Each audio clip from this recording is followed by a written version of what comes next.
Hallelujah, आमेन। आज pastor Friedrich ने आना था, बट उनका थोड़ा इश्यू हो गया, कुछ प्रॉब्लम है, तो वो नहीं कनेक्ट हो पाए। पर 2 दफा प्रेज द लॉर्ड, हालेलुया। 2 दफा प्रेज, सारे बोले praise the Lord, hallelujah, Praise the Lord. Hallelujah. Amen. Thank you Jesus, thank you Lord, we love you Lord. Actually ये जो कलाम है, कुछ हफ्तों पहले मुझे खुदा ने बात की, और हम मोस्टली क्या होता है कि हम बाहर के दुश्मन से बहुत डरते हैं ना, बीमारी से डरते हैं, बीमार होने से, बीमार हो जाए तो डरते हैं, बाहर से कोई नुकसान हो जाए रुपए पैसे को, उससे भी डरते हैं, क्योंकि हमें जिस्म है ना, हम जिस्म के अंदर है, तो हमें बाहर के दुश्मन जो है को हमारे लिए बात कर दे, उससे हमें तकलीफ होती है। लेकिन आज हम उस एनिमी के बारे में सीखेंगे जो हमारे अंदर बैठा हुआ है, क्योंकि हमारे अंदर बहुत सारे ऐसे एनिमी बैठे हैं जिनके ऊपर हमने ओवरकम आना है। हम बहुतों के ऊपर ओवरकम आ चुके हैं, गालिब आ चुके हैं, लेकिन बहुतों को अभी तक हमने डिस्ट्रॉय नहीं किया, वो हमने करना है पाक रूह की मदद से, क्योंकि हमें खुदा ने कहा उसको करना है। चले 2 हवाले पढ़ते हैं, कलाम मुकद्दस में जाएंगे। आप मेरे साथ निकालिए एस्तेशना डिट्रॉनमी और उसका 7वां बाब। डिट्रॉनमी जो है ये ओल्ड टेस्टामेंट में 5वें नंबर पे बुक है। आप हिंदी में टेक्स्ट मैसेज में लिखते हैं, जो लोग डिट्रॉनमी और इंग्लिश में और हिंदी में तो जानते हैं। डिट्रॉनमी ओल्ड टेस्टामेंट की 5वीं किताब, व्यवस्था देव 5वीं किताब है, और उसका 7वां बाब और उसकी पहली और 2 आयत, बल्कि पहली आयत से लेकर हम 3री और 4थी आयत तक देखते हैं।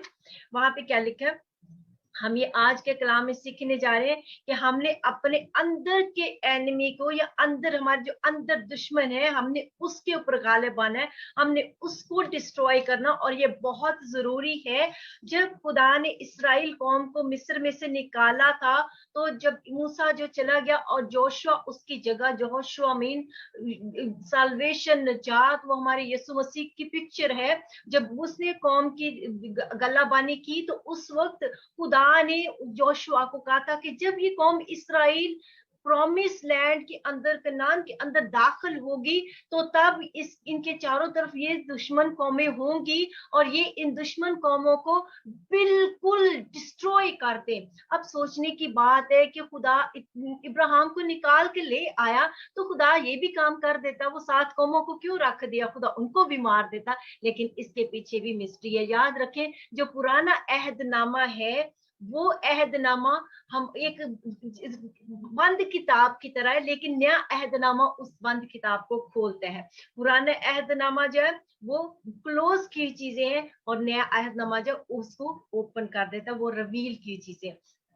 पुराना अहदनामा जब वो जिस्मानी चीजों को खुदा ने हमारे सामने रख के, नए अहदनामे में, न्यू टेस्टामेंट में रूहानी चीजों को पूरा होते हमारी जिंदगी में दिखाया। हम उसमें उन्हीं चीजों को रूहानी तौर पे देखते हैं। पुराना अहदनामा जब वो शेडो है, साया है, नया जब वो सब्सटेंस है। तो हम देख रहे हैं डिट्रॉनमी चैप्टर 7 उसकी पहली आयत से, जब खुदा तेरा खुदा तुझको उस मुल्क में जिस पर कब्जा करने के लिए तू जा रहा है पहुंचा दे, और तेरे आगे से उन बहुत सी कौमों को, यानी हित्तियों और जर्जूसियों और अमूरियों और कनानियों और फर्जियों और हवैयों और यबूसियों को, नंबर लिखा गया, जो 7 कौमें तुझसे बड़ी, क्या है, 7 कौमें हैं, 7 कौमें क्या है जो तुझसे बड़ी, खुदा कह रहा है, जो तुझसे बड़ी और जोर आवर है, निकाल दे। खुदा खुद के नहीं निकाल सकता था, खुद जो हमसे वो बड़ी और जोर आवर कौम है, तो खुदा तो उनसे जोर आवर और बड़ा है। खुदा खुद ही निकाल दे। नहीं, जो काम मुझे और आपको करने के लिए खुदा ने मखसूस किया है, खुदा ने चलो वो काम हमने ही करना है। लेकिन आगे चल के हम देखते हैं ये 7 कौमें कौन है, और इसको हमने कैसे डिस्ट्रॉय करना है, और ये हुक्म क्यों मिला था, ये क्या चीज है, ये क्या मिस्ट्री है। और जब खुदावन तेरा खुदा, दूसरी आयत हम देख रहे हैं, जब खुदावन तेरा खुदा उनको तेरे आगे शिकस्त दिलाए। अब शिकस्त खुदावंद खुदा दिलाएगा, हमने, इसका मतलब है हम और खुदा जब पार्टनरशिप पे काम कर रहे हैं, खुदा हमें जोर दे रहा है, कुव्वत देकर है। इसलिए कलाम में लिखा है, जो मुझे कुव्वत बख्शता है उसमें मैं होके सब कुछ कर सकता हूँ। हालेलुया, आमेन। फिर क्या लिखा है, और आगे हम दूसरी आयत में क्या देख रहे हैं कि खुदावंद उनको तेरे आगे शिकस्त दिलाएगा और तू उनको मार ले तो तू उनको बिल्कुल नाबूद कर डालना। किसने करना है? मैंने और आपने करना है, मारना है और बिल्कुल डिस्ट्रॉय कर देना है। तो उनसे कोई अहद ना बांधना और ना उस पर रहम करना, ना कोई अहद बना हो। मर्सीफुल गॉड क्या कह रहा है कि उनके ऊपर मर्सी नहीं करना। Yes, there are things we don't need to have merciful for those things. आगे हम देखते हैं वो कौन सी चीजें हैं। फिर आगे क्या है, तो उनसे ब्याह शादी भी ना करना और उनके बेटों को अपनी बेटियां ना देना, ना अपने बेटों के लिए उनकी बेटियां लेना, क्योंकि वो तेरे बेटों को मेरी पैरवी से बगश्ता कर देंगे ताकि वो और माबूदों की इबादत करे। यूं खुदा का गजब तुम पर भड़केगा और तुझको जल्द हलाक कर देगा। अब ये कौमों के साथ अहद व पैमान या इन कौमों के साथ मर्सीफुल होने के बाद या इन कौमों के साथ ताल्लुकात रखने के साथ नतीजा क्या निकल रहा है? उस अपनी खुदा की चुनी कौम इसराइल की बर्बादी, उसकी तबाही, हलाकत, मौत। तो ये कौमें क्या हैं? सोचने की बात है। क्या खुदा इंसानियत के खिलाफ है? नहीं, खुदा ने इंसान को अपने हाथों से बनाया। खुदा किसी जान की भी हलाकत नहीं चाहता। वो तो चाहता हर एक जान की नौबत कहां तक पहुंचे? बोलते जाए तौबा तक पहुंचे। हालेलुया। हर एक जान की तौबा तक नौबत पहुंचे, वो ये चाहता है। फिर खुदा, ये क्या मिस्ट्री है? ये 7 कौमें कौन है जिसको खुदा कह रहा है कि तुम हलाक करो, मैं तुम्हारे साथ हूँ, तुमने इसको मारना, डिस्ट्रॉय करना है। और ये जो 7 कौमें, इनके साथ कोई अहद व पैमान नहीं रखने, इनके साथ कोई ताल्लुक नहीं रखना, ना इनके ऊपर रहम करना है, और इनको बिल्कुल नहीं, तो वरना तुम हलाक हो जाओगे। अब इसके साथ साथ एक और हवाला देखते हैं, जोशुआ 3 बाब और उसकी 9वीं और 9वीं से 11वीं आयत तक देखते हैं। जोशुआ की बुक, एनीवे ये हिंदी में भी जोशुआ ही इसको कहते हैं। 9वां बाब देखिए, आप मेरे साथ निकालें। 9वां बाब और उसकी सॉरी तीसरा बाब, 9वां बाब नहीं, तीसरा बाब 9वीं आयत से। जोशुआ तीसरा बाब और उसकी 9वीं आयत से 11वीं आयत तक क्या लिखा है? ये लास्ट मूवमेंट है जब वो ऑलरेडी प्रॉमिस लैंड के अंदर दाखिल होने के हैं, यर्दन को वो पार कर रहे हैं। वो ये भी बड़ी खूबसूरत मिस्ट्री है। खुदा करूँ हमें समझाएगा जब वक्त आएगा कि ये यर्दन के अंदर जाना, तला रखना, पत्थर रखना, ये क्या मिस्ट्री। लेकिन हम देख रहे हैं 9वीं आयत से, और जोशुआ ने बनी इसराइल से कहा कि पास आकर खुदावंद अपने खुदा की बातें सुनो। साल्वेशन, नजात, यीशु। और यीशु कहने लगा कि उस इससे तुम जान लोगे कि जिंदा खुदा तुम्हारे दरमियान में है, और वही जरूर कनानियों, कौमों के नाम है, और हित्तियों और हवैयों और फरसियों और चारचासियों और अमोरियों और यबूसियों को तुम्हारे आगे से दफा करेगा। देखो, सारी जमीन के मालिक के अहद का संदूक तुम्हारे आगे आगे यर्दन को जाने को है। ये अहद का संदूक हमारा यीशु है और वो आगे आगे जाने को है। अब यहाँ पे हम, वहां पे इस्तिश्ना के अंदर भी हमने 7वें बाब के अंदर हम इन 7 कौमों का जिक्र पढ़ रहे हैं, फिगर के साथ खुदा ने बोला। यहाँ पे भी बिल्कुल ये 7 वही कौमें हैं जिनका हम जिक्र पढ़ रहे हैं। अब ये 7 कौमें हैं क्या? इनके लिए खुदा ने क्यों इतनी सख्ती से कहा कि इनको हलाक कर देना, डिस्ट्रॉय कर देना, इनके ऊपर मर्सीफुल भी ना होना? ये 7 दुश्मन कौन है? ये 7 दुश्मन तो हमारे अंदर बैठे हुए दुश्मन है। अब देखते हैं ये दुश्मन है क्या। कनानी का मतलब क्या है? कनान हम जानते हैं, कनान जो है एक जगह का भी नाम था। ये खुदा कनान में ही लेके जा रहा है अपनी कौम को। कनान एक शख्स का भी नाम था, जो कि हम जानते हैं कि नूह का बेटा था, होता था, बेटा नहीं बेटों में से। और वो जो कैनान था उसको कर्स किया था, और उसी की नस्ल में से ये हित्ती भी आए, उसी की नस्ल में से हवई भी आए, उसी की नस्ल में से बहुत सारे आए, और कुछ जो उनकी जड़ों का नहीं पता। एनीवे, जो कनानी है वर्ड जो कनानी, उसका मतलब क्या है? कनानी का मतलब है कि ऐसे लोग जो ट्रेड करते हो। आपको पता है ट्रेड करना क्या होता है? कारोबार करना, लेन देन करना। जो लेन देन, स्मगलिंग करने के साथ, ये ऐसा नहीं कि अच्छे वाला साफ सुथरा हाथ, it's not, it's black money जो लेन देन होता है। ऐसी स्मगलिंग, सौदागरी करना और शर्मनाक तरीकों से करना। अब आपको ये भी पता होगा कि जब लेन देन होता है तो वो खाली पैसों से नहीं होता। बहुत सारे लेन देन होते हैं। कुछ होते हैं हम पैसे दे के चीज को खरीदते हैं, लेकिन कुछ लेन देन ऐसे होते हैं हम चीजों के बदले में चीजें खरीदते हैं, करते हैं। कुछ लेन देन ऐसे भी होते हैं, जो कारोबारी लोग हैं वो इन चीज को जानते हैं, सौदागरी को जानते हैं। सौदागरी कैसे होती है? छोटी सी मिसाल देती हूँ घरेलू सी, जैसे अभी तो मुझे पता नहीं पहले क्या होता था, लोग आते थे वो फैक्ट्रियों से बर्तन लेके आते थे और कहते थे कपड़े दे दो और बर्तन खरीद लो, यानी कि गुड्स के बदले, चीजों के बदले चीजें देना, ये भी एक लेन देन है। और ये बड़े पैमाने पे ले जाए तो कई दफा क्या होता है, लोग पैसों के बदले पैसे चीजें लेते हैं, देते हैं, या फिर चीजों के बदले में चीजें, लेन देन, या फिर सौदागरी या स्मगलिंग।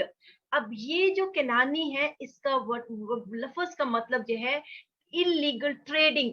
अब इलीगल ट्रेडिंग जो है, ये इंसान के अंदर बैठा हुआ दुश्मन है। जब हम खुदावन में आते हैं, जब हम, यस, वर्टर सिस्टम, यस, मैं एक्चुअली इंग्लिश के मुश्किल वर्ड नहीं बोलना चाहती, थैंक यू अजय भाई, क्योंकि मैं चाहती हूँ कि जितनी आसान लैंग्वेज हो जाए उतना ही समझ आए। देखिए, yes, this is the exact word, exact जो केनानी का मतलब है वर्टर्स। अब ये जो वर्टर्स है या जो ट्रैफिकर्स है, इस क्या कहते हैं जी, इस तरह, यानी कि ये रूहानी तौर पे खुदा ने कहा, जब हम खुदा यीशु मसीह में आ जाते हैं, जब हम वो पाक बूंदी में, पाक धरती पे यीशु में शामिल हो जाते हैं, तो उससे पहले हमें अपने अंदर का ये जो गंदा सौदागर, जो शर्मनाक एक दुश्मन है, जो अंदर हमारे अंदर बैठा हुआ है, हमने इसको डिस्ट्रॉय करना है पाक रूह की मदद से, क्योंकि खुदा पाक रूह हमें दिया इसलिए गया कि हम इनके ऊपर गालिब आए। और ये जो लेन देन कैसा होता है, अब ये देखिए,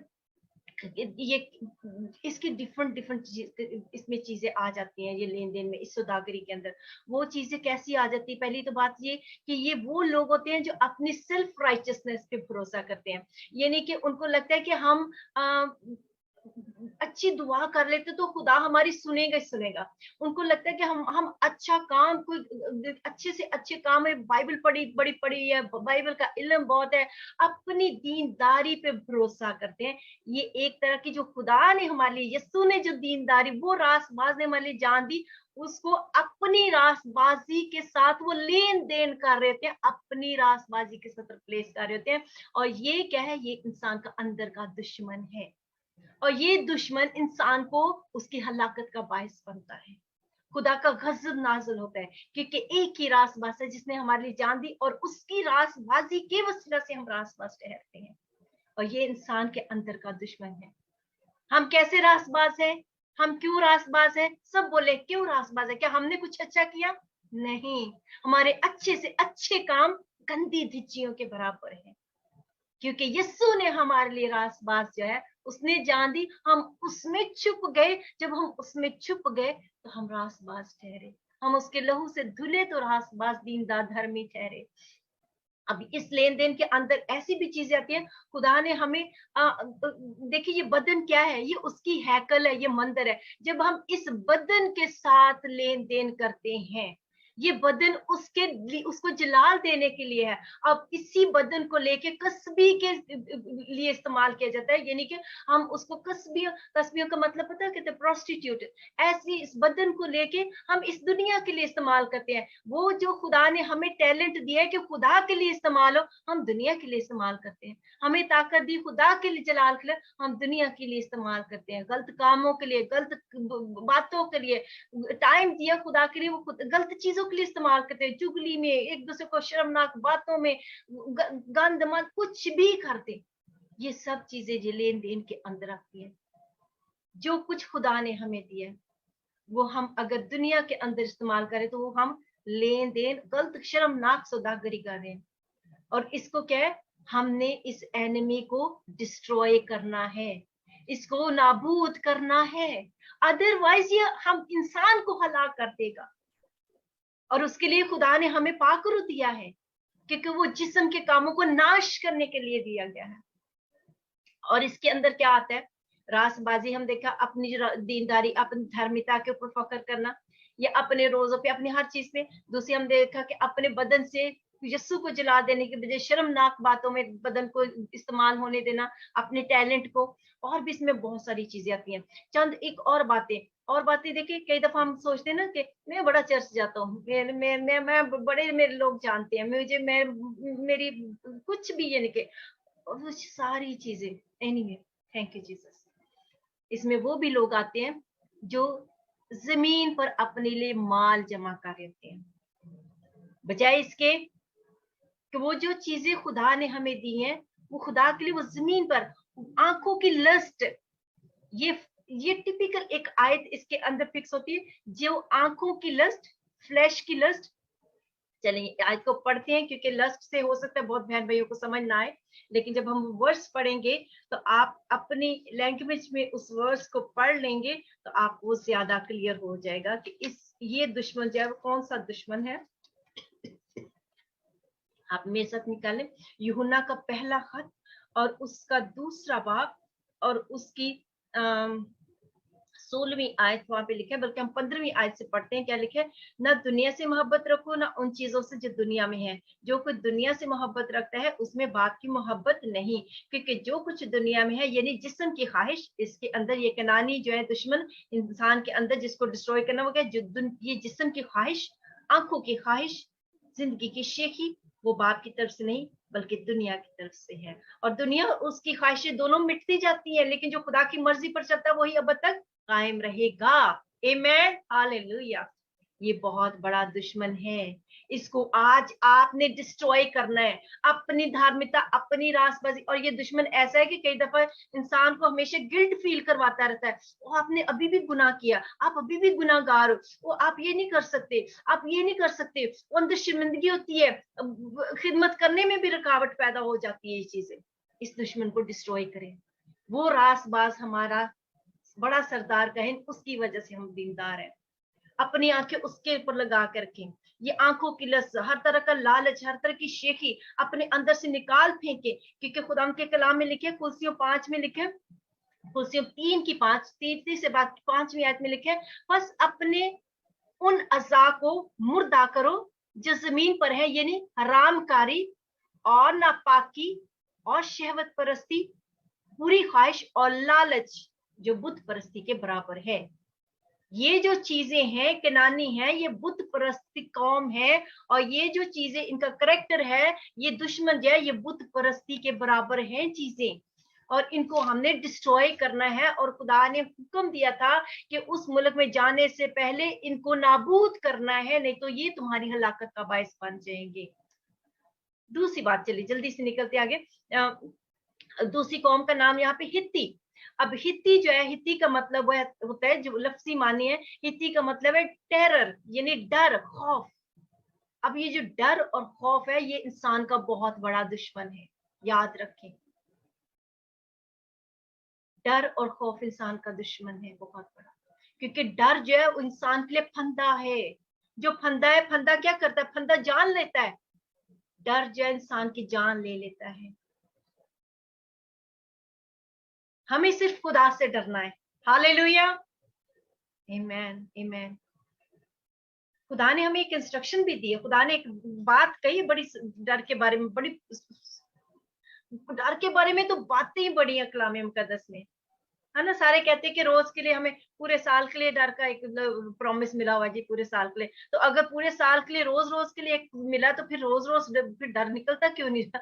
एक बात अगर पूरा साल एक रोज हर रोज ही एक बात हो रही है पूरा साल, तो फिर अभी तक वो बात है क्यों वहां पे? क्वेश्चन इस बात का उठता है, किस बात का डर? खुदा क्या कहता है? देखिए आइजिया 41 की 10 में क्या लिखा है, और खुदा तो बार बार इसराइलियों को कह रहा था कि मत डरो, मैं तुम्हारे साथ हूँ। आज भी हम उसी खुदा को मानते हैं, वो खुदा, हम उसके बेटे और बेटियां हैं, और खुदा आज भी हमें भी वही कह रहा है, मत डरो, मैं तुम्हारे साथ हूँ। और ये डर जो है ये बहुत बड़ा दुश्मन है, हर जगह पे, आम जिंदगी में भी और हमारी खिदमत के अंदर भी। मत डरे किसी बात से। लोग क्या कहेंगे, मैं पूरे तरीके से अच्छे से कर नहीं पाऊंगा या कर पाऊंगी, मेरे से हो नहीं पाएगा, मैं गलती ना कर जाऊं। और भी बहुत सारे डर होते हैं, सिकनेस का डर, फैमिली बिखरने का डर, कुछ खोने का डर, डिस्करेजमेंट का डर, कंफ्यूजन, बहुत से फेलियर का डर, नाकामी का डर, अगर मैं करूँ तो ये मेरे से ना हो या अच्छा, तो बहुत सारे डर हो सकते हैं। अब देखिए आइजिया 41 की 10 के अंदर खुदा ने क्या कहा है, ये आयत हम हमेशा प्रॉमिस में लेते हैं। आज तो बहुत सारे प्रॉमिस लेके जाएंगे, आप लिखते जाएं इन प्रॉमिसेस को, ढेर और ढेर प्रॉमिसेस लेके जाएंगे। हालेलुया, आमीन। आइजिया 41 की 10, 41 की 10 में खुदा ने कहा तू मत डर क्योंकि मैं तेरे साथ हूँ, हरासा न हो क्योंकि मैं तेरा खुदा हूँ। ओ कितनी बड़ी बात है जब खुदा कहते मैं तेरा खुदा हूँ, हरासा ना हो, मैं तुझे जोर बख्शूंगा। हो प्रेज गॉड, हालेलुया। इस इंसान का जोर नहीं, आम बात का जोर नहीं, किसी हाकिम का जोर नहीं, किसी मल्टीविटामिन का जोर नहीं, ये किस चीज का जोर है? ये खुदा का जोर है जो सबसे जोर आवर है। आमेन, थैंक यू जीसस। मैं यकीनन तेरी मदद करूंगा। वो खुदा ने श्योरिटी दे दी है, यकीनन 100%। जब खुदा कहता है तो खुदा बदलता नहीं है, 100% श्योरिटी है। खुदा कहता है मैं यकीनन तेरी मदद करूंगा, मैं अपनी सदाकत के दाहिने हाथ से तुझे संभालूंगा। ओ प्रेज गॉड। और ये वर्ड हमेशा हम कोट करते हैं, हमेशा मैं कहती हूँ उसके दाहिने हाथ के नीचे ना कोई हमें छू सकता है ना कोई निकाल सकता है। आमीन। वो कादिर मुतलक का हाथ है, हालेलुया। और मैं और कहाँ पे है? हम खुदा के दाहिने हाथ के नीचे हैं। आमीन। सब बोले मैं खुदा के दाहिने हाथ के नीचे हूँ, मेरी फैमिली खुदा के दाहिने हाथ के नीचे है, मेरी कलीसिया मेरे खुदा के दाहिने हाथ के नीचे है, मेरी हर एक जो मेरी जॉब, मेरी चीज, हर एक चीज मेरे खुदा के दाहिने हाथ के नीचे है। हालेलुया, आमेन, आमेन, आमेन। खुदा कह रहा मत डर। खुदा ने एक इंस्ट्रक्शन दी है, फिलिपियों 4 की 6 में देखते हैं, खुदा ने एक बड़ी खूबसूरत इंस्ट्रक्शन दी है। बाइबल तो भरी पड़ी है डर के बारे में, इंस्ट्रक्शन, प्रॉमिसेस, बहुत सारी चीजें। फिलिपियों 4 और उसकी 6 को देखते हैं, वहां पे क्या लिखा? Thank you Jesus, thank you Lord, hallelujah. लिखा है किसी बात की फिक्र ना करो, बल्कि हर बात में तुम्हारी दरख्वास्तें दुआ और मिन्नत के वसीले से शुक्रगुजारी के साथ खुदा के सामने पेश की जाए। तो लिहाजा किसी चीज की फिक्र ना करें, मत डर करें। दूसरा तिमोथेयुस 1 की 7 के अंदर एक और बात देखते हैं, वहां पे क्या लिखा है? खुदावन ने कहा कि खुदावन ने हमें क्या दिया? क्या खुदा ने हमें डर दिया था? खुदा ने किसी को डर दिया ही नहीं है। हालेलुया। ये तो डर कहाँ से? ये तो इंसान का दुश्मन है जो अंदर से कहीं ना कहीं से पैदा हुआ है। ये जो जब हम फ्लैश में थे, खुदा में आने से पहले थे, ये तब का कौन बैठा हुआ है? जब गुनाह आया तो गुनाह की वजह से डर आ गया, डर की वजह से इंसान छुपने लगा, इंसान को अपने अंदर की गंद मत दिखने लगा, अपनी नंगापन दिखने लगा। ये डर जब, तब उसके अंदर में भय आया, खुदा ने नहीं भय दिया। देखिए दूसरा तिमोथेयुस उसकी पहला चैप्टर और उसकी 7वीं आयत के अंदर ये भी वर्ष में हम अक्सर कोट करते हैं, और ये वर्ष भी बड़ी मशहूर है। और आज मैं जो पहले कह रही हूँ कि आज हमें बहुत सारे प्रोमिसेस मिलेंगे, आप लिखते जाए, लेके जाए इनको, और ये कलाम आपके अंदर आज जड़ पकड़ेगा, ये मेरा पूरा ईमान है। Thank you Lord. दूसरा तिमोथेयुस पहला बाप और उसकी 7वीं आयत के अंदर खुदा ने हमें क्या दिया? क्योंकि खुदा ने हमें दहशत की रूह नहीं दी, डर का आत्मा नहीं दिया, बल्कि खुदावन ने क्या किया? बल्कि कुदरत, पावर, मोहब्बत, लव, तरबियत, ओ sound mind, sound mind. Hallelujah, amen, thank you Jesus. उसने हमें साउंड माइंड, उसने हमें तरबियत की रूह दी है। Oh thank you Jesus, thank you Lord, thank you Father, thank you Lord. तो ये जो अंदर का एनिमी है डर, इसको हमने डिस्ट्रॉय करना है। अदरवाइज अगर इसको डिस्ट्रॉय नहीं किया जाएगा तो ये हमारी खुशियों को डिस्ट्रॉय करेगा, हमारी जॉय को डिस्ट्रॉय करेगा, साल्वेशन को नहीं। आज इसको डिस्ट्रॉय करके जाए, इस कलाम के वसीला से, ये कलाम को लेके जाएं, इस कलाम के वसीला से ये एनिमी डिस्ट्रॉय करके, खुदा ने कहा कि मैं तुम्हारे साथ हूंगा, मैं उनको शिकस्त दूंगा। Hallelujah, thank you Jesus. तीसरा एनिमी हित्ती, हमने 2 पढ़े, कनानी, हित्ती हमने पढ़ लिया। अभी हम हवाई पढ़ेंगे। जो तीसरा है वो हवाइयों को पास बीच में से निकाल देना। अब ये जो हवाई जो है, ये क्या है? हवाई का मतलब होता है ये एक ऐसा करेक्टर होता है जो विलेजेस में लोग रहते हैं, यानी ऐसी जगह पे लोग रहते हैं। आसिया बहन आप अंदर सब एंटर कर लो प्लीज। ओके चलो मैं कर रही हूँ, थैंक यू। अब देखिए ये जो हवाई होते हैं, इसका मतलब है ये वो लोग होते हैं जो विलेजर्स का मतलब ये नहीं कि विलेजेस में रहने वाले, देहातों में या गांव में रहने वाले लोग ऐसे होते हैं, यानी ये एक करेक्टर है हवाई। ऐसे करेक्टर के लोग जिनकी नजर बड़ी लिमिटेड होती है, क्योंकि इनका ताल्लुक बहुत एक लिमिटेड एरिया के अंदर होता है, और इनको बहुत ज्यादा एक्सपोजर नहीं होता। शहरों में क्या होता है, ये जैसे कंप्यूटर का नहीं पता होता, इंटरनल चीजों का नहीं पता, वहां पे टेक्नोलॉजी बहुत बढ़ चुकी है, बड़े लिमिटेड से लोग होते हैं। अब ये जो हवाई हैं, ऐसे लोग जो विलेजर्स जो कि उनका करेक्टरिस्टिक है, उनका इफेक्ट बताता है, यानी कि उनकी तंग नजरी, लिमिटेड, यानी कि वो बहुत छोटा देखते हैं, उनका उनका एक्सपोजर नहीं होता। तो ये वो करेक्टर है, वो दुश्मन है जो इंसान अपनी निगाह जमीन पे लगा के आलम बाला की चीजों पे निगाह नहीं रखता, बल्कि वो उसकी तंग नजरी इस तरह के भी ये करेक्टर होता है। वो क्या लोग होते हैं, वो देहात के होते हैं, वो हर चीज को अपना ही समझते हैं कि ये मेरी ही है ना। तो वो क्या, ऐसे लोग जो किसी भी चीज के ऊपर भी जाके किसी की चीज के ऊपर भी कब्जा कर लेते हैं कि ये हमारी ही है ना, अपनी सांझी हुई है।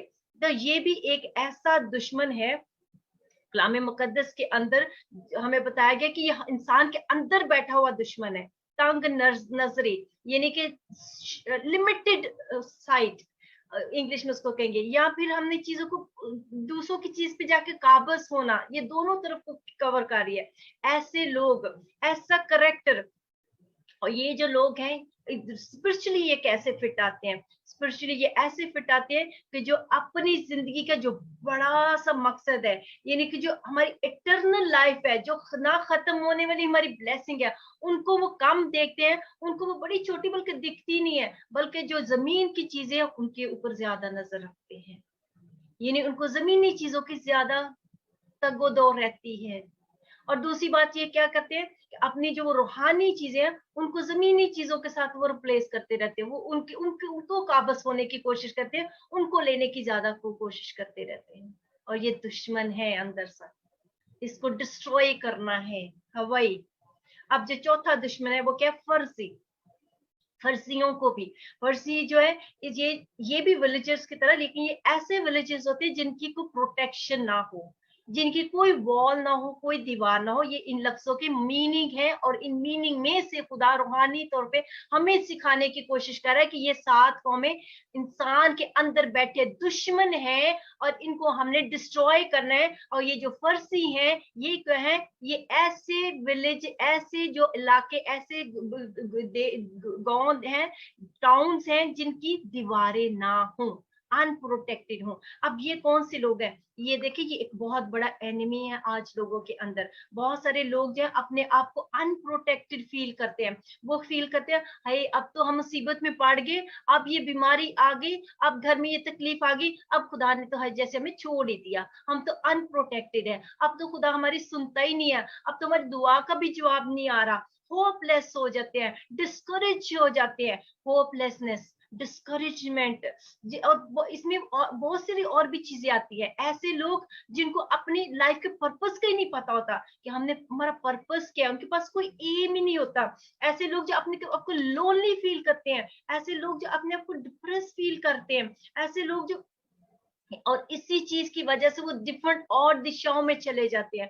कैसे दिशाओं में, जब वो होपलेस फील करते हैं, नशे का सहारा लेते हैं, किसी न किसी और चीज का सहारा लेते हैं, बहुत सारी चीज अपने आप को एंटरटेन करने की कोशिश करते हैं, सोसाइटी में सेट होने की कोशिश करते हैं। Unprotected wall. खुदा ने क्या कहा है, जो हक ताला के पर्दा में रहता है वो कादर मुतलिक के साय में सुकूनत करेगा। Oh we are not unprotected. खुदा ने एक वादा किया है, बहुत बड़ा वादा। आज आप इसको अपने साथ लेके जाइए। We are not discouraged people. हम तो वो खुदा खुदा यस्सु हमारी उम्मीद है, वो हमारी जानों का लंगर है, और उसने हमें इस दुनिया में भेजा है कि हम उसको रिप्रेजेंट करें, हम लोगों को इनकरेज करें, हम उनके अंदर होप को पैदा करें। We are not unprotected, we are well protected by him. क्योंकि लेकिन जो हक ताला के पर्दा में रहता है वो कादिर मुतलिक के साया में सुकूनत करूंगा। मैं खुदा के बारे में कहूंगा वो मेरी पनाह और मेरा गढ़ है, वो मेरा खुदा है मुझ पर, जिस पर मेरा तवक्कल है, क्योंकि वो तुझे सियाह के फंदे से और मोहलिक वबा से छुड़ाएगा। ओ प्रेज गॉड। और जो प्रोटेक्शन है वो चारों वक्तों की, रात को भी, दोपहर को भी, दिन को भी, शाम को भी, हर जगह हर पहर की प्रोटेक्शन है। हालेलुया, आमेन, आमेन, आमेन। एक और वर्ष मेरे ज़हन में एकदम से खुदा पाक रूप डाल रहा है, और वो भी हम अक्सर कोट करते हैं। ज़बूर 125 में खुदा ने कहा कि जैसे यरूशलेम पहाड़ों से घिरा है, वैसे ही अब से अब तक खुदा कहते हैं मैंने अपने लोगों को घेर रखा है। हम सब अपने लिए हाथ को बोले, जैसे यरूशलेम पहाड़ों से घिरा है, ऐसे खुदा ने मुझे, मेरी फैमिली को अब से अब तक घेर रखा है। Amen. Hallelujah. Thank you, Jesus. Thank you, Lord. Oh, praise God. जब खुदा ने घेर रखा है तो कोई चीज हमें छू सकती है क्या? We are not unprotected. We are well protected. We are not vulnerable. हमें कोई नहीं छू सकता, हमें कुछ नहीं हो सकता. We are not discouraged people. We are hopeful people. Hallelujah. हमें तो खुदा ने स्ट्रॉन्ग किया है. किलों की मानद है हम, और ऐसे स्ट्रॉन्ग है जो किलों और दीवारों को बिठा देते हैं. और ये बात यिर्मयाह को भी खुदा ने कही थी, और अक्सर ये बात मैं पहले भी कोट करती रही हूँ आपके साथ. ये वो कलाम है जो हम पहले ही कोट करते रहे, लेकिन आज हम सिर्फ उन दुश्मनों को मार रहे हैं अंदर से. अपने उन दुश्मनों के साथ इस वक्त कलाम के वसीला से हम उनको मार रहे हैं, ये डिस्ट्रॉय हो रहे हैं. क्योंकि यिर्मयाह को खुदा ने क्या कहा था? खुदा ने कहा, यिर्मयाह मैंने तुझे क्या किया? मैंने तुझे इन लोगों के मुकाबला में, ये जो लोग हैं इनके मुकाबला में एक फसीलदार, यानी कि एक वेल प्रोटेक्टेड जिसकी वॉल हो, ये ऐसा मैंने तुझे शहर बनाया है जो लोहे का सतूनों और पीतल की दीवारों से मैं तुझे बनाता हूँ. ओ थैंक यू लॉर्ड. हमें तो खुदा ने ये बनाया है. आमेन आमेन. यिर्मयाह पहला बाब और उसकी ये 18वीं आयत थी जो मैं कोट कर रही थी. आप वहां पे देख लीजिएगा बाद में कैसे लिखा है. वहां पे ऐसे लिखा है कि खुदावंद ने, और खुदावंद ने यिर्मयाह से एक बात की थी उससे पहले. खुदा ने कहा था, यिर्मयाह तू इनसे मत डरना, अगर तू इनसे डर गए तो तुझे मैं डरा दूंगा. अगर हम डर जाते हैं इन चीजों से तो खुदा भी हमें और डराता है अपने कहने से. खुदा ने कहा मत डरना, क्योंकि खुदा ने कहा था क्योंकि यिर्मयाह मैंने तुझे, हम पूरी आयत पढ़ते हैं 18वीं आयत. क्योंकि देख मैं आज के दिन तुझको इस मुल्क और यहूदा के बादशाहों और उसके अमीरों और उसके काहिनों और मुल्क के लोगों के मुकाबल एक फसीलदार शहर और लोहे का सतून और पीतल की दीवार बनाता हूँ. Amen hallelujah. इस वक्त खुदा मुझसे आपसे कह रहा है, मैं आपको बनाता हूँ. ये नहीं बनाऊंगा, बनाता हूँ अभी. Hallelujah. He is making you right no. इस कलाम के वसीला से इस दुश्मन के ऊपर गालिब आए. ये जो अंदर दुश्मन है, ये जो फर्जी बैठा है, इसको अभी डिस्ट्रॉय करना खुदा के कलाम से. आमेन. अब पांचवा जब वो जरजासी जो है, इसका जो लफ्जी वर्डली मीनिंग है वो इसका क्या है? इस वर्ड का मीनिंग क्या है कि oh thank you Lord, thank you Father. सबके लिए, yes it's for me too. हम सब के लिए कलाम है. खुदा के जरजासी जो है, ये ऐसे लोग जो मिट्टी में रहने वाले हो. दे ड्वेल इन क्ले, यानी कि मिट्टी में रहने वाले लोग. और हम सब जो है वो क्या है? हम मिट्टी से ही बने हैं, है ना. यानी कि ये जो ऐसा ही एक एनिमी है जो रूहानी तौर पे बढ़ रहा है, लेकिन बार बार फिर नीचे आ जाता है. रूहानी तौर पे बढ़ रहा है, लेकिन बार बार उसका फिर से वो नीचे गिर जाता है. क्यों नीचे गिर जाता है? शायद उसको दुनिया की फिक्र है ना. वो लूत की बीवी की तरह ना, पीछे मुड़ मुड़ के देखना हर चीज को. ये भी एक दुश्मन होता है, पीछे मुड़ मुड़ के देखना, अपने माजी से बाहर ही ना आना. जो खुदा हमारे लिए बड़ा काम कर रहा है उस पर ध्यान ही ना करना, बल्कि बार बार पीछे पीछे मुड़ के जाना. अगर हमने ऊंची जगहों पे, स्थानों पे, खुदा ने कहा कि मैं तुझे तेरे ऊंचे स्थानों पे लेके जाऊंगा. अगर हमने ऊंचे स्थानों पे जाना है तो हमें पीछे मुड़ मुड़ के देखते रहेंगे तो हमारा टाइम भी जाएगा और हमारी टेंशन पीछे को जाने के लिए. हमें आगे को देखना ताकि हमारा फोकस आगे करो, ताकि हम आगे को बढ़े. ऐसे ये दुश्मन है हमारा अंदर जो पीछे मुड़ मुड़ के देख रहे. नहीं, वो पुराने इसराइली क्या करते थे? पीछे मुड़ मुड़ के देखते थे ना. वो हांडियां याद आ रही हैं, है ना. वो लसन याद आ रहे हैं, खरबूजे और ककड़ियां नजर याद आ रही हैं. उनको ये नहीं पता चल रहा जो प्रॉमिस लैंड है वहां पे भाई ककड़ियों से आगे ज्यादा चीजें हैं. वो दूध और शहद की नदियां बहती हैं. ये दुश्मन है इंसान का, जो इंसान के अंदर, जिसको खुदा ने कहा डिस्ट्रॉय करो इसको. मत पीछे मुड़ के देखो. पिछले दिन बड़े अच्छे थे, हाय हम ऐसे करते थे. जो आएंगे वो उससे भी ज्यादा अच्छे होंगे. हालेलुया.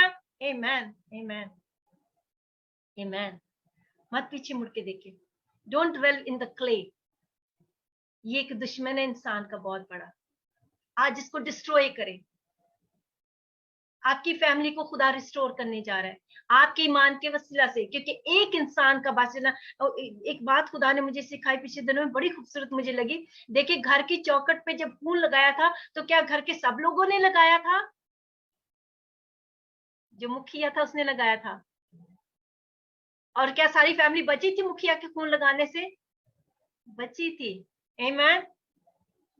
सारी फैमिली बची थी, पिलौठे को पकड़ा नहीं था। इसलिए अगर आप निजात याफ्ता हैं तो आप अपने घर वालों के लिए दुआ करें। आप उस मुखिया के, जो हमारा बड़ा सरदार काहिन है, आप उसके पास जाएं, बार बार गिड़गिड़ाएं, रोएं, जब तक दरवाजा खुल ना जाए। उसने वादा किया तू बचा, तेरा घराना बचेगा। आमीन, हालेलुया। इस दुश्मन को हमने मारना है। Thank you Lord. अब जो छठा दुश्मन वो क्या है? अमूरी। अमूरी जो है, अमूरी का मतलब है अमर से, अमर से निकला। अमर का मतलब है टॉकटर। ऐसे ये अमूरी का मतलब टॉकटर, ऐसे लोग जो बहुत बोलते हैं। देखिए इसमें भी दो तीन चीजें आती हैं। एक जो होते हैं बेफजूल ही बोलते जाते हैं, बेमकसदी बातें करते जाते हैं, है ना, जिनका मकसद भी नहीं होता। कई दफा जाते हैं ना, जो बहुत मुंह ज्यादा खुलता है वो दिमाग से खाली होता है, क्योंकि जो तो कुछ दिमाग में आता है वो तो मुंह से निकलता जाता है, उसमें रिटेन नहीं रहता। तो बहुत ज्यादा बोलना, this is also enemy actually. बामौका बात करें, मुनासिब बात करें, हेल्दी बात करें, जो दूसरों की रूहानी तरक्की के लिए हो, भलाई के लिए हो। फजूल बातें मत करें, जितनी जरूरत है उतनी बात करें। एक और बात आता है इसमें डॉक्टर के अंदर, ऐसे लोग जो अपनी प्राइड करते हो, कोई भी बात होगी तो अपनी शुरू कर दी। मैं ऐसे, मैं ऐसे, मैं ऐसे। वो मैं को मारना है, ये मैं मरनी चाहिए। प्राइडफुल टॉक, सेल्फ ग्लोरी देना। और माफी के साथ चाहूंगी, ये जो एनिमी है ना हमारे चर्च कलीसियों में, आजकल बहुत सारे एनिमी है इनमें, इनके ये जितने हम अभी देख रहे हैं, ये हमारे अंदर भी हैं, इंसान के अंदर होते हैं। इनको डिस्ट्रॉय करना है हमने पाक रूह से। और ये चर्च कलीसियों के अंदर भी ये देख रहे हैं। और ये देखिए झूठी बातें बनाना, झूठी प्रोफेसी करना, टॉकटर, anything talking which is not according to the word of God, anything talking, कुछ भी ऐसी बात जो खुदा की तरफ से है ही नहीं है। और कलाम मुकद्दस में एक बात लिखी है, हर एक बात जो हमारे मुंह से निकलती है उसको अदालत में हिसाब में लाया जाएगा। और प्राइड से खुदा को हेट है। हम कितनी दफा पढ़ते हैं कि हमने मगरूर, इसलिए यीशु ने कहा मेरे पीछे आना तो अपनी मैं का पहले इनकार करो। ये मुंह को भी फिर अपनी जो मैं उसको भी वहीं पे छोड़ो, और अपने मुंह को भी वहीं पे छोड़ दो। खुदा की तमजीद करना शुरू करें। हालेलुया, आमीन, आमीन। क्योंकि सिर्फ ग्लोरी के लायक खुदा है। हालेलुया, जलाल के लायक, तमजीद और सताइश के लायक सिर्फ यीशु है। अगर खुदा हमें किसी अच्छी जगह पे कहीं अच्छे तरीके से इस्तेमाल करे, इसमें भी उसकी ग्लोरी है, जिसने हमारे अंदर ये चीजें पैदा की। जल्दी से आगे बढ़ेंगे, मैं माफी चाहती हूँ, टाइम ज्यादा हो रहा है। जो सातवां है वो है यबूसी। जो यबूसी है, इस यबूसी लफ्ज का मतलब है थ्रेशर। किसी चीज को थ्रेशर, आप समझते हैं, किसी चीज को क्या कहते हैं वो, ग्राइंड करना, या किसी चीज को नीचे डालना, या ग्राइंड करके उसको रिड़कना या करना, है ना, यानी कि उसको नीचे ग्राइंड कर करके करना। और ये जो थ्रेशर यबूसी है, जिसका मतलब हम थ्रेशर देख रहे हैं, ये कौन सा एनिमी है? ये एक ऐसा एनिमी है जो इंसान को ये फील करवाता है कि वो वर्थलेस है। बहुत सारे लोग जो होते हैं, जब डिस्करेजमेंट का शिकार होते हैं या रिजेक्ट कर दिए जाते हैं, या कहीं ना कहीं से उनको कुछ ऐसी, उनके साथ कुछ ऐसे वाकयात होते हैं, बजाय इसके कि वो अपने आप को कलाम मुकद्दस के वसीले से खड़ा करें, कलाम की कुदरत से, खुदा की कुदरत से खड़ा करें, कलाम में बढ़े, वो क्या होते हैं, वो अपने आप को और डाउन फील करते रहते हैं, वर्थलेस फील करते रहते हैं। और बहुत सारे ऐसे वो लगता है, उनको लगता है कि बस अब मेरी यही लाइफ है, अब मैं यहीं पे हूँ, बस इसके बाद कुछ भी नहीं है, this is the end. But let me tell you, this is not the end. हमारा एंड क्या है? हमारा कोई एंड नहीं, क्योंकि हम इटर्निटी से बिलोंग करते हैं। हालेलुया, क्योंकि हम उसको बिलोंग करते हैं जो अल्फा और ओमेगा है, जो इब्तिदा और इंतहा है। आमेन, amen, amen, hallelujah, thank you Jesus. वो लोग जो अपने आप को हमेशा डाउन, वो ये देखिए, ये हम सुपरफिशियल आज देख रहे हैं, स्टडी कर रहे हैं। व्हेन यू, जब आप स्पिरिचुअली इसको देखेंगे, अकेले बैठ के खुदा से बातें करेंगे, तो आपको इसके अंदर और भी बहुत सारी चीजें मिलेंगी। ये हर वर्ड जो है उसकी आगे से बहुत सारी ब्रांचेस निकलती हैं, जिसके अंदर मेंटल इश्यूज भी निकलते हैं। जिसके अंदर बहुत सारी और चीजें आती हैं, और मोस्टली इसके अंदर मेंटल इश्यूज, इंसान की प्राइड, इंसान का लालच, हिरस, पैसों का, ये सारी चीजें, ये जो एनिमी हम शुरू से केनानी, हित्ती, अमूरी, फर्जी सब देख रहे हैं, इन सब के अंदर वो सब चीजें आती हैं। ये दुश्मन है, अंदर के दुश्मन है, इनके ऊपर गालिब आना है। अब कलाम तो बहुत लंबा खुदा ने दिया, लेकिन हम वक्त को सामने रखते हुए इसको यहीं पे बंद करेंगे, सिर्फ एक वर्स के साथ कि गालिब कैसे आना है। वर्सेस बहुत सारी है, मैं आपको वर्सेस दे देती हूँ, आप बाद में पढ़ लीजिएगा, लेकिन मैं आपके साथ सिर्फ एक वर्स को पढ़ूंगी। आप बाद में जब आपको वक्त एक वर्स देख के जरूर देखूंगी कि ये दुश्मन खुदा ने रखे क्यों थे। ये भी तो सोचने की बात है, खुदा आप खुद ही क्यों नहीं मार देते थे? पहले आप तो जोर और कुदरत वाले, अभी हमने पढ़ा, खुदा आप खुद ही मार देते, प्लीज आपने क्यों हमें छोड़ दिया ऐसे। लेकिन जजिस 3 बाब, काजियों की किताब कजात 3 बाब, पहली आयत से 4 आयत तक देखिए, वहां पे क्या लिखा है। ये खुदा ने खुद रखे थे वहां पे एनिमी, हमारे अंदर ये जो एनिमी है, ताकि हमें पता हो कि हमें खुदा की जरूरत है, हमें इनको डिस्ट्रॉय करना है। जजिस कजात 3 बाब, पहली से 4वीं आयत तक आप मेरे साथ निकालिए। जजिस 3 बाब,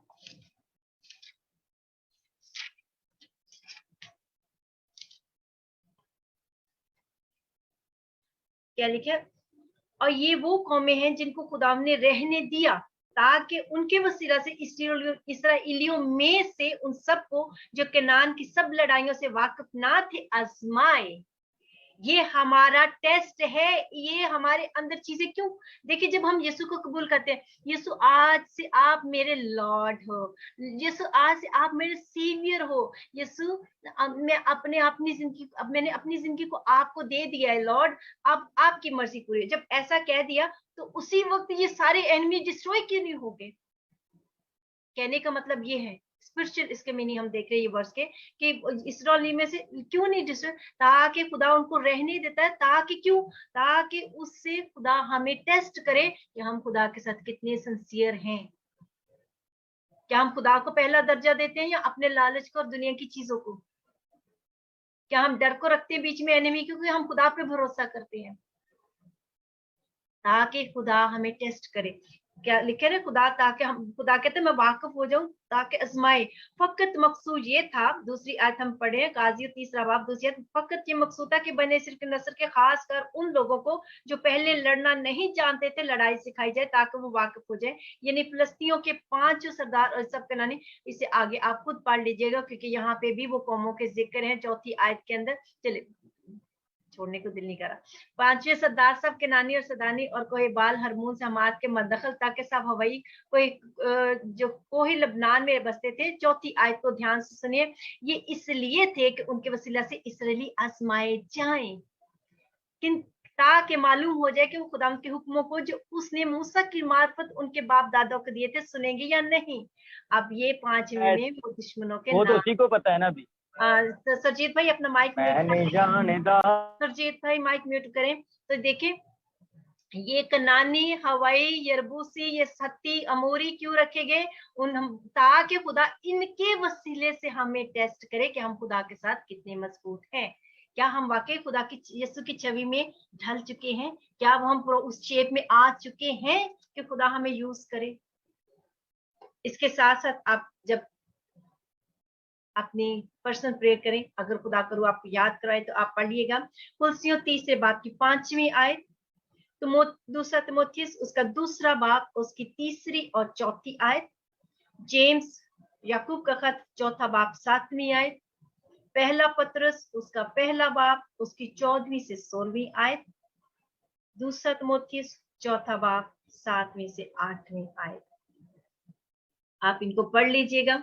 और इसके साथ साथ हम पहले ही सीख चुके हैं कि हमने इनके ऊपर गालिब कैसे आना है, कि हमने पाक रूह की कुदरत से, रोमियो 8 बाब 13वीं आयत के अंदर, क्योंकि अगर तुम जिस्म के मुताबिक जिंदगी गुजारोगे तो जरूर मरोगे। ये हमारे अंदर के जिस्मानी वो एनिमी है, दुश्मन है, जिनको हमने डिस्ट्रॉय करना है। हमने इनके मुताबिक जिंदगी नहीं गुजारनी। और अगर रूह से, खुदा के पाक रूह से बदन के कामों को नेस्तो नाबूद करोगे तो जीते रहोगे। हालेलुया, आमीन, आमीन, आमीन। लेट्स प्रे टुगेदर, हम दुआ करना शुरू करें। आज इस कलाम के वसीला से अगर कोई एनिमी है अंदर बैठा, अभी तक कोई भी ऐसा केनानी, हित्ती, फर्जी, यबूसी, हवाई, जर्जूसी, कोई भी है, अमोरी, कोई भी अभी तक है, यीशु नासरी के नाम में हम उसको इसी वक्त डिस्ट्रॉय करेंगे, क्योंकि जो हमें कुव्वत और कुदरत के साथ जिसने हमें चुना है, वो हमें कुव्वत बख्शता है कि हम सब कुछ कर सकते हैं। आमीन, आमीन, आमीन, आमीन, hallelujah. Thank you Jesus, thank you Lord. खुदा हम आपकी बड़ी शुक्रगुजारी करते हैं। आप कादिर मुतलक खुदा है, खुदा आप जोरावर खुदा है, खुदा, और आपने हमारे साथ वादा किया है कि आपने इनको पहले ही शिकस्त दी है और